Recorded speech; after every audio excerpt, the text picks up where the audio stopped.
会ってから長くなってきて、お互いのことも分かってきて、一部か全部か分からないくらいいろんなことを重ねたね。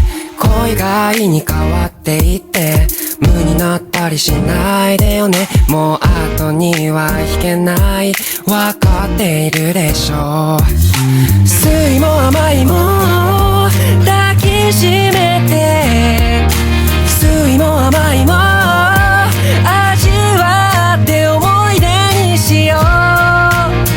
僕たちだけの愛の形と幸せを二人だけで作っていこう。心の奥に潜む怪獣を僕に任せてよ。もう好きが溢れすぎてめんどくさい時も許してね。長い目で見てくれることを願い、今日も君が好き。